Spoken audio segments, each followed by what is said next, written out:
आपदा के समय में क्या उनका रोल रहा। अब वो कहती हैं मैं तो अभिनेत्री थी और अभिनेत्री होने के नाते मेरा दायित्व नहीं था। तो मैंने तो ये कह रहा हूँ कि दायित्व केवल राजनेताओं का नहीं होता है, दायित्व हर प्रदेश के लोगों का होता है। और खास करके बेटी अगर वो अपने को प्रदेश की कह रही हैं तो उनको अगर उन्होंने उस समय रखे होते, साझा किए होते, तो निश्चित तौर से हम उनका में बात करते। मगर उनका कोई योगदान नहीं, नकारात्मक उसमें भूमिका रही। जब उनको सहयोग देने की बात आई प्रदेश सरकार को, तो किस तरीके के उन्होंने एक्विजिशन सरकार के ऊपर लगाए। कभी उनका सर्वर डाउन हो गया, कभी कोई ट्रांसफर नहीं हो रहा, ऊपर से फिर उस चीज को पब्लिसाइज किया जा रहा है। दान जब दिया जाता है तो एक हाथ से जब देते हैं तो दूसरे हाथ को उसके बारे में पता नहीं होता है। हमने भी अपनी सैलरी से जो है दान दिया है, मगर हमने तो कभी उसके बारे में कोई ड्रामाबाजी नहीं करी। हमने तो कभी मीडिया में आके नहीं कहा कि इतना पैसा हमने दिया, इतना नहीं दिया है। तो ये चीजें, इस चीज को जो है इस तरीके से जो सेंसेशनलाइज करने का प्रयास किया जा रहा है, ये बिल्कुल भी सही नहीं है।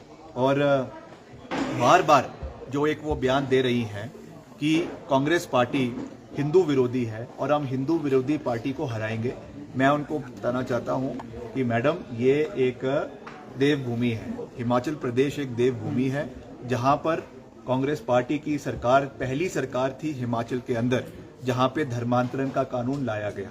आपको शायद पता नहीं होगा, उस समय आप राजनीति में नहीं थी और उस समय आप जो है वो राष्ट्रीय स्वयंसेवक संघ से या आप भाजपा से नहीं जुड़ी हुई थी। ये इतिहास में जब आप जाएंगी तो आपको पता चलेगा कि राष्ट्रीय स्वयंसेवक संघ ने और विश्व हिंदू परिषद ने ऑन रिकॉर्ड चिट्ठी लिखकर वीरभद्र सिंह जी का धन्यवाद किया था कि हिमाचल प्रदेश पहला प्रांत है देश का जहां पर धर्मांतरण का कानून लागू किया गया।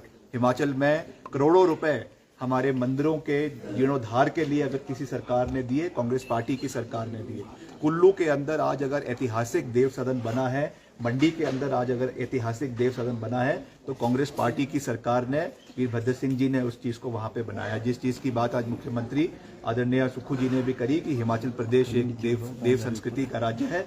यहाँ पे इस तरीके की बातें कर लोगों का ध्रुवीकरण, लोगों को बांटने का जो प्रयास ये सरकार कर रही है, ये पार्टी कर रही है, कंगना जी कर रही है, ये बहुत आपत्तिजनक है। और मैंने पहले भी कहा, हमें कौन क्या खाता है और क्या पीता है इससे कोई लेना देना नहीं है। मगर क्योंकि मैं राष्ट्रीय स्वयंसेवक संघ का बहुत मान सम्मान करता हूं, जो उनके यहाँ के प्रांत प्रचारक हैं श्री संजय जी, मैं उनसे ये सवाल पूछना चाहूँगा। मैं विश्व हिंदू परिषद के जो हमारे साथी हैं, जिनका मैं बहुत मान सम्मान करता हूं, उन्होंने मुझे निमंत्रण भी दिया राम मंदिर जाने का, मैं वहां पे जाकर आया, मेरा सौभाग्य है।